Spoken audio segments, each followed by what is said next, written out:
The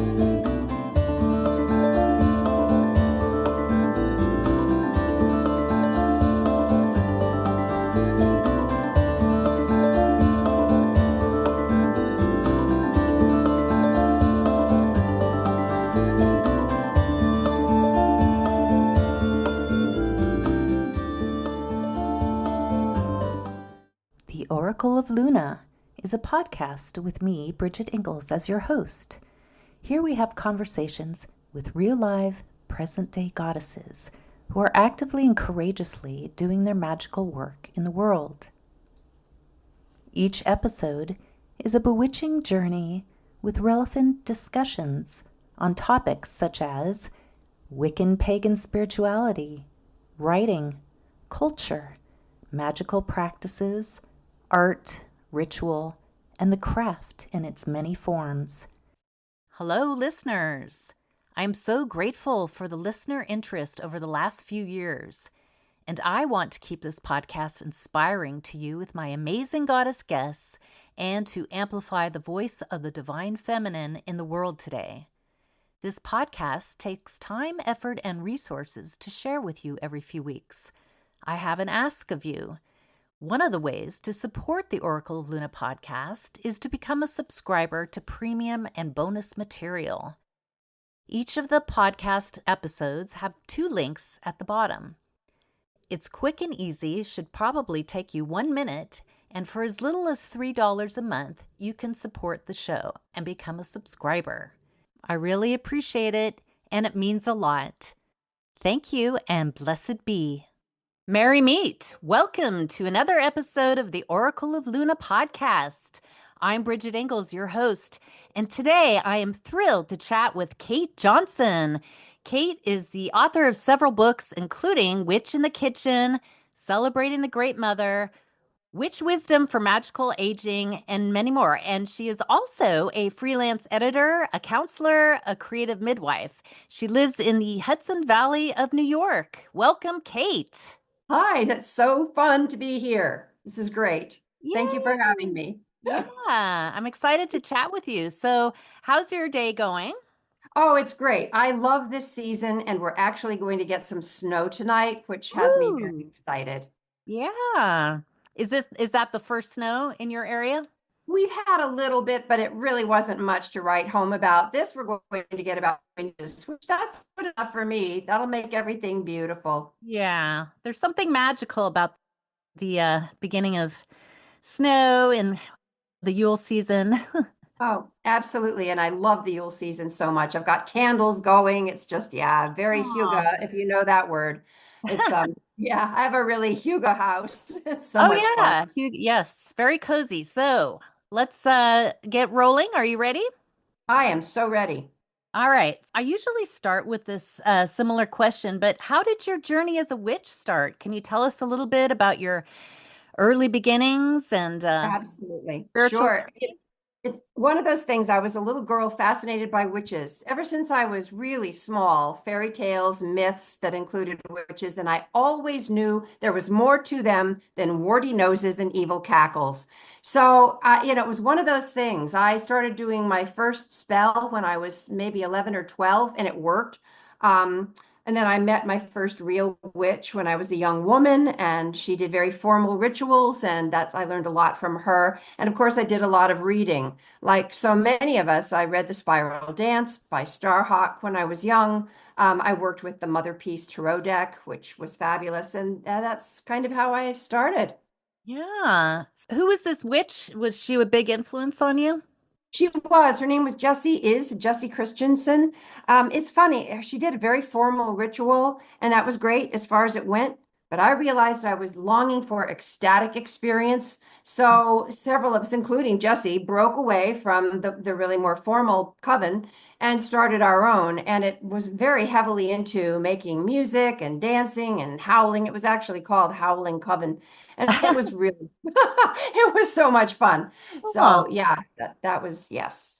it sounds like there was the element of performance in that. Well, I am a performer and also a playwright and a director. So, but we Oh, weren't, to tell you the truth, we weren't really performing. We were just wanting to get out of our heads. yeah. So we drummed, we made rhythms. I remember getting like broken veins on my thighs because I didn't have a drum one night. So I just, beat my hands on my thighs. Yeah, it worked great, but I bore the marks for a couple of weeks. Did you attend college? Were you involved in sacred femininity during your college years or? Absolutely. I discovered feminism when I was in college, and then I went on to graduate school in theater, of course. And yeah, I guess my feminism was awakened pretty early on. I mean, I'm 72 now, which is hard to believe. I don't feel 72, but so a lot of this was happening back in the 70s, mid 70s was when I went to grad school. So Hmm. yeah. Hmm. Yeah, that was about the time where feminism and goddess spirituality started happening, right? Absolutely. And I can credit people like Diane Marie Child and Starhawk and Z Budapest for really starting me and so many women on that path. There Yeah. are four mothers, and I'm very grateful to all of them. Yeah, absolutely. They had the vision and they were there for us as They sure pioneers. were. They sure were. So, And we need them now more than ever. yeah, we do. So, Mhm. Kate, what type of witch are you now? Oh, I'm a witch who's allergic to labels. I'm I'm more solitary now. I guess I would call, I mean, ever since COVID, but I haven't been in a coven for years. I have a group that, we express our spirituality with performance, with singing, I'm more of a kitchen witch now and a hearth Mm, witch. I really believe in the sacred in the everyday. And I express my spirit with decorating and cooking and crafting. I love to make things and writing, of course, because I'm a writer. And I live very seasonally and elementally. All my oeuvre is based around the elements and the seasons. And mm. I guess you could say I have a shamanic consciousness. I believe that there is spirit in all things and all things can teach us, and that it's possible to access different levels of reality. So I guess in a way I'm a hedge witch too. You name it. Yeah, That's me. eclectic, right? Absolutely. Yes. How did you become an author and connect with the significance of words in your life? Oh, ever since I could hold a pencil, I've been a writer. I mean, ever since I was little, when I was 5, if someone asked me, "What do you want to be?" I wanted to be a writer. I really believe that words are magic and they are spells that can show us deep things. And poetry, especially. I do write poetry and I've been a little bit published, not a whole lot. I haven't pursued it. But really, they are like tarot cards. Words can be magic spells that lead you deeper into your deep, deep self. And my very first book came from a class that I taught on divination methods. One of the participants liked the handout sheet that I gave everybody, and she came up to me after the class and said, "We should write a book." Well, that was Maura Shaw, and she became my co-author and very dear friend. And Harper San Francisco took our book, which was called Tarot Games. And it was a very quirky, revolutionary way to use tarot cards in couples and groups, very playfully. And then after that, well, Harper San Francisco was very big. So after that, we had a name, and Inner Traditions took on our next book and took on some by just me. And then Oh, a company called Skylight Paths took one too. ooh, okay.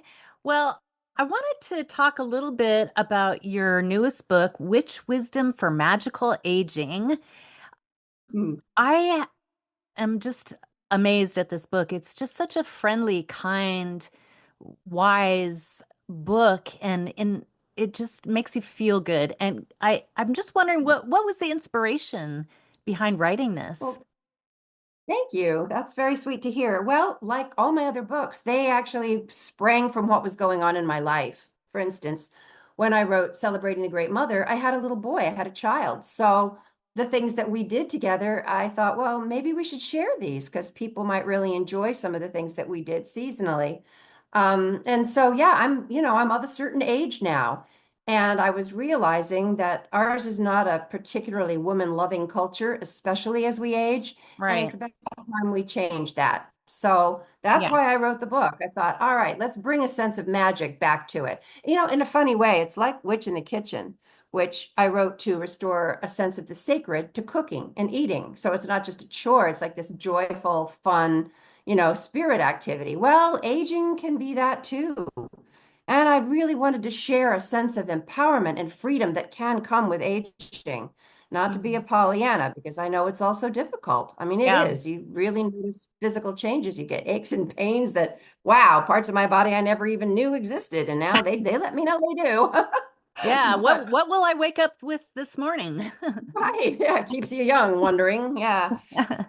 But yeah, it's really about embracing our elder years and restoring the crone to her rightful sacred power. And I Yes. loved writing it. So yeah. Yes. And it comes through the Holy Queen, the crone is not celebrated in our culture, and it should be because that's when we get our power. That's when we're most powerful, right? And we Yeah, have all the absolutely. years of wisdom and experience, and we're still vital. Yep, we are. And there is a certain freedom that comes with not living to sort of, be an object for somebody that finds you attractive, if you know what I mean, wanting to, get the gaze of people. When you Yeah. become invisible, which most older women do become kind of invisible, then it's kind of fun. You're sort of between worlds and you can go around corners and observe and change things in a very subtle way. And also, it returns your power to yourself instead of giving power over to other people. What do they think of me? Am I attractive enough? Oh, it's such a crock. And it's Yeah. so lovely to be through with all that and say, no, I belong to me and I am strong still, even besides the aches and pains. And I have something to do and something to share with the world. And that's how I felt. And that's what I wanted to have come across in the book. It's really an invitation for women to find playful ways to enjoy being older. Yeah. And it comes from a spiritual and emotional level and witchy kind of perspective. So I love that. And I just really love this book. So it's interesting because we meet four witches, right? And they Yeah. represent the seasons. So can Yeah. you talk a little bit about these four witches? Oh, these four gals are so much fun and they're very different. And I feel like their voices are very different. They sort of came through me, if you know what I mean. Not that I believe in channeling particularly, but I felt like they almost did to come through that way. And yeah, the first one in the book is the Winter Root Witch, and she's all about the earth and about supporting and honoring our aging bodies with recipes and rituals and, things to do so that you can Yeah. really support the aging thing. Yeah, like simple ritual things that help you to dream deeper, that help you to support your skin health, your hair health, very, very nuts and bolts kind of. I love her. But also from your emotional health. Oh, absolutely. I mean, well, it is not easy being an old woman in this culture. Truthfully, it's not easy being a young woman in this culture, but it's even worse now. And so, yeah, to weave a web that supports you like a hammock as you get older, that's really what she's all about, is to make you feel grounded and supported. And Yeah. then in spring, it's the winged witch, and she's all about air and sort of adorning ourselves to fit our spirits instead of all the silly fashion rules and feathering our nests and finding our flock and also, freeing your mind of some of the have tos and shoulds and just doing it however you feel is right for you. So that was a really fun one to do. And then in summer, it's the Mer Witch. She lives by the sea, and she's all about fire. And oh, this one was a fun chapter to write. She's so Mhm. much about accessing creativity and defeating the creativity vampires because we all have them. And she's also about sensuality, sexuality, the liberating power of anger, which, in our, maybe not so much now with the younger generations, but in the generation I come from, we weren't supposed to get angry. It wasn't nice. Yeah. Ha. So it's really about how to liberate your anger so that you use it positively, not making like a sooty mess all over everything, but to use it as a galvanizer for change. And Hmm. then in autumn, I happen to love the kitchen witch because I am one. And she's very water. And it's about honoring our harvests, learning how to let go, making peace with death because Samhain or Halloween comes in autumn, obviously, and also about sacred feasts, about, using food as a wonderful way to connect with our spirits, with the planet, with the seasons and with other people. Mm-hmm. That's Yeah. them. Oh, they were so much fun to get to know. And tell us a little bit about the illustrator. Oh, I wish that your listening audience could see the illustrations. They are so beautiful. They They're are. by my friend Anya Aldrich. They're paintings, and you get full color paintings in the center of this book. They are gorgeous. If you're careful, you can cut them out and frame them. She is Polish, and she has this wonderful, magical kind of Chagall-like quality, and she really understands goddesses and witches. And wow, she just did the most beautiful representations of each one of these four witch archetypes. Yeah, I wish that your listeners could see them, but Yeah. you can get the book and you can. Right. Yeah. The book is, again, to all the listeners, is Witch Wisdom for Magical Aging, Finding Your Power Through the Changing Seasons by Cait Johnson.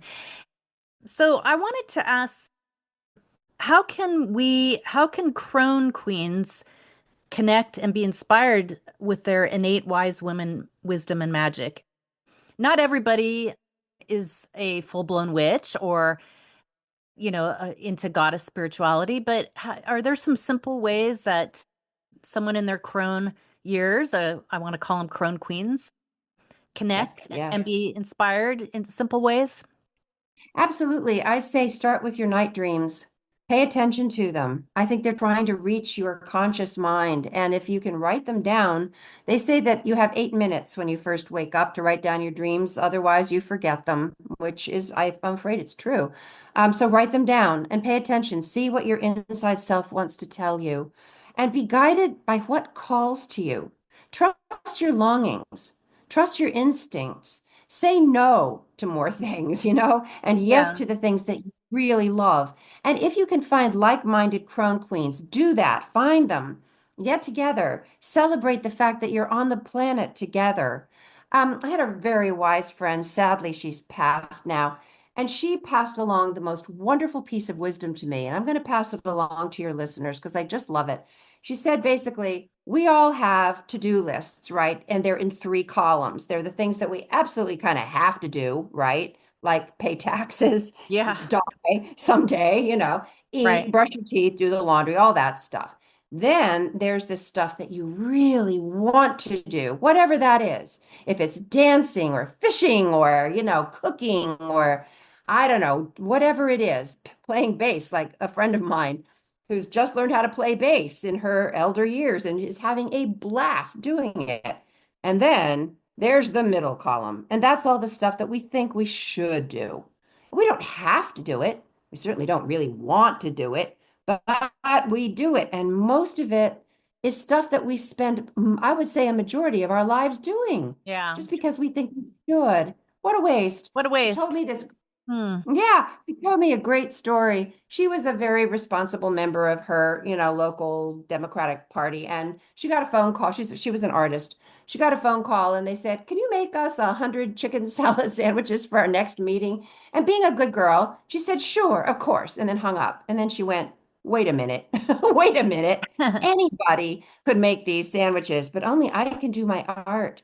So she called back and said, "I'm sorry, I thought about it, and I just really can't." Well, they found somebody else to do it, and she went off to her studio and made art. And to Yeah. me, that was a really beautiful teaching story.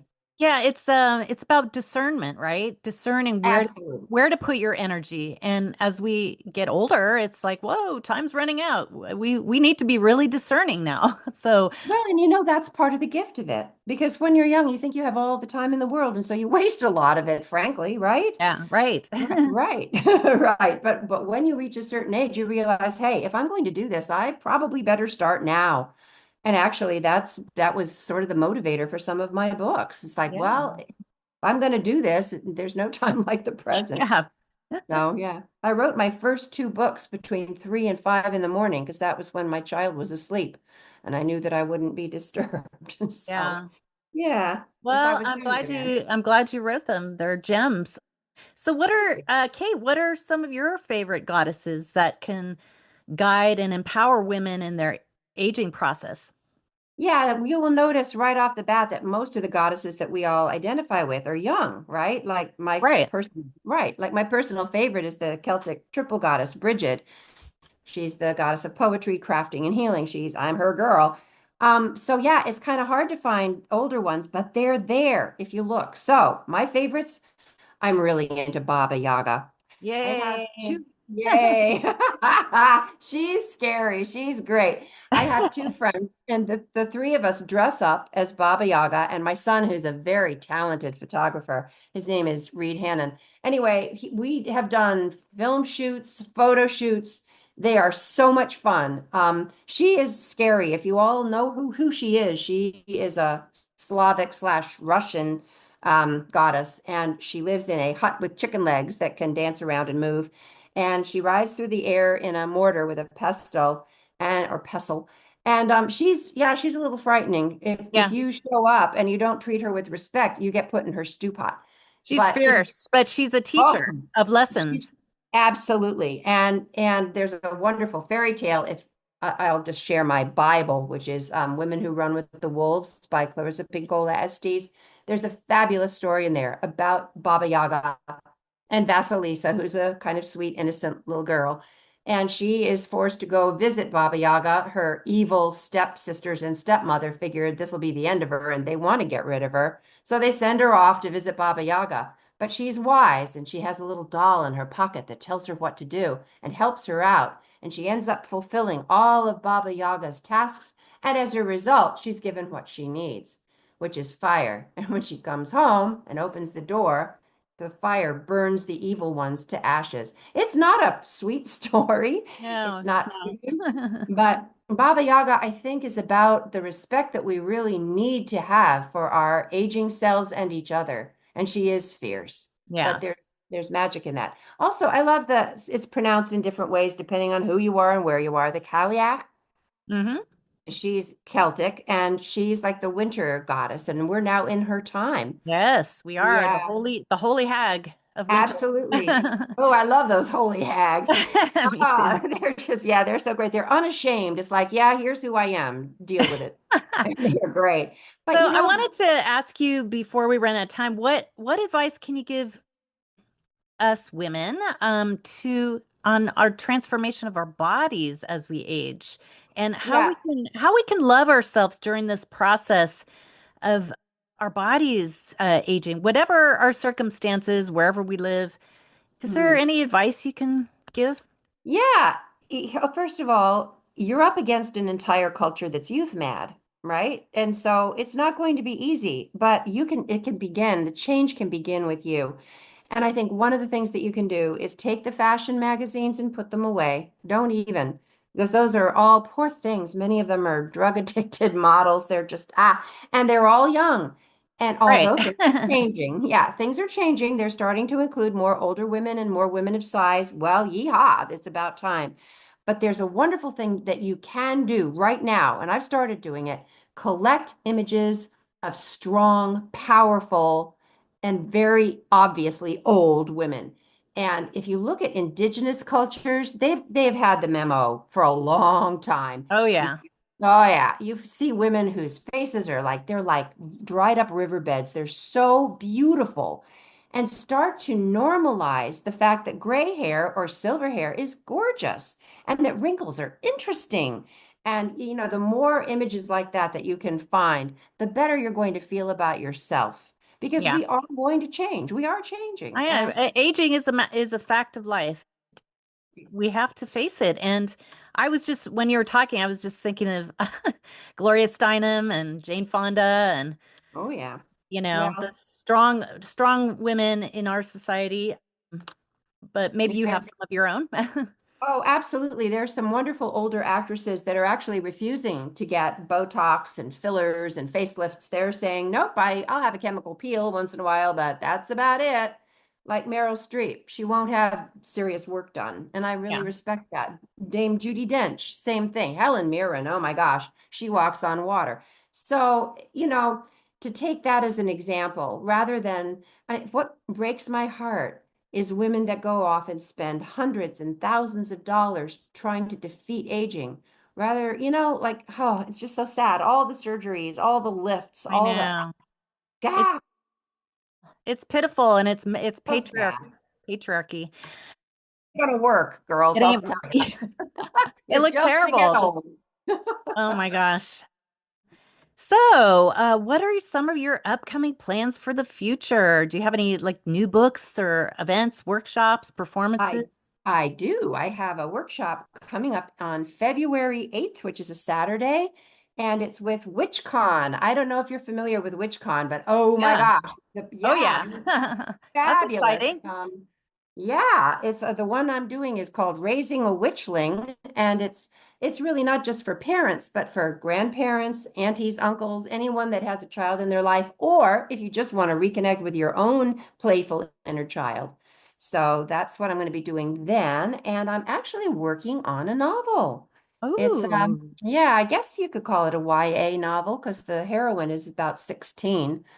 She's half Romany, and her mother was a music hall singer, and she has to leave late Victorian London very suddenly for a really scary reason, and she ends up traveling to Wales and meeting a root witch Hmm. and becomes her apprentice, and all kinds of stuff ensues. Scary people and bad things happen and good things happen, and she discovers who she really is and her power. So I'm having fun writing that. Oh, that sounds marvelous.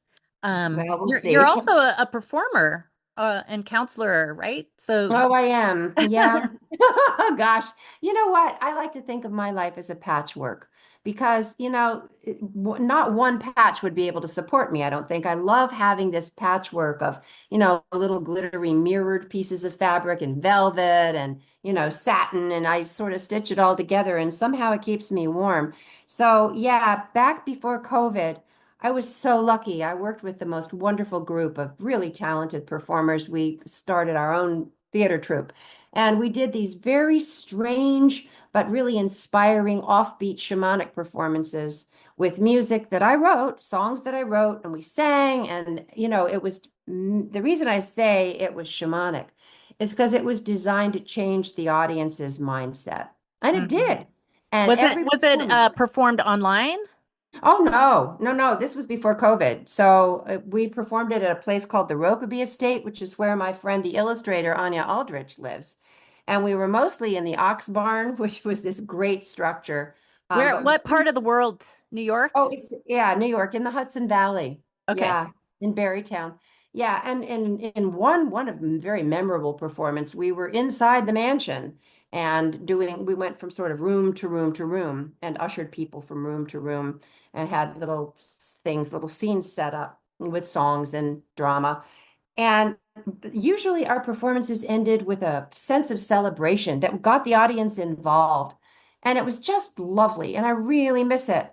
But COVID came, and many of us, Mm. including me, got a little, I don't know if I'd call it agoraphobic, but, became more solitary. Yeah. Also, many of my performers were starting to sort of age out. We just don't have the energy to do a real full-fledged, energetic production. So we're trying to think of other things to do. I just had Yeah. a photo shoot actually, which was great. Nobody had any lines to memorize. We just got together wearing really strange masks that we'd made ourselves and strange costumes and Ooh. had a wonderful time. Oh, So, that sounds amazing. I just had Lisa Lavart on my show a little while ago, and she's in the Hudson Valley area, and she photographs women as goddesses. So you might want to check her out sometime for your photo shoots. So lastly, do you have a website or blog where people can find you? oh, And I do. I have a website and it's Cait Johnson only. For those listening, it's spelled oddly, just to be different. It's CaitJohnson.com. And I'm also a presence on Facebook. And I have a teensy presence on Instagram. Unfortunately, I don't much go there. I'm kind of a Luddite. I only went on Facebook because I wanted to promote the theater events that we did. Oh, and by the way, you asked me before about the counseling. And I yeah, kind of invited over that. That's a really big part of what I do, and I just love it, working with people to help them uncover who they truly are, what they yeah. really want out of life, and to help them achieve it. It's really Mm. great fun. Oh, that's such a gift. We all need somebody to listen to us and guide us. at certain points, especially crossroads, right? Oh, absolutely. And I work with people of all ages. So Oh, if you hear nice. noise in the background, it's because the Santa is riding by on the fire truck, the local fire truck. Yay. Well, it's been a pleasure speaking with you, Cade, and I love your book, The Witch Wisdom for Magical Aging. I love that book so much. To all our listeners, I highly recommend reading this book and checking out Kate's other books. So, Kate, thank you for your joyful and wise advice on empowering us women as we age, Oh, especially from a Bridget. spiritual, emotional, and Yeah. wise woman viewpoint, because we do all age, and this is Yes, we really do. an important, yeah, it's important to get the advice we need and the support and be empowered. Absolutely. And Bridget, your questions were wonderful. I had so much fun answering them. So thank you so much for having me on. You are a bright light. Aw, thank you. And blessed be. Thanks again to all our listeners. This, by the way, is the last episode of 2024 for the Oracle of Luna. So, woohoo! This is Woo! kicking it off. We'll be kicking off season 4 in mid-January. So, I want to say thanks to all our listeners. And of course, Cait, you as well. Have a Merry Yule and a very blessed and abundant 2025. Same to you. Blessed Yule. Yeah. All right. Well, that's about it. And blessed be. I'm signing off. Bye Bye-bye. bye.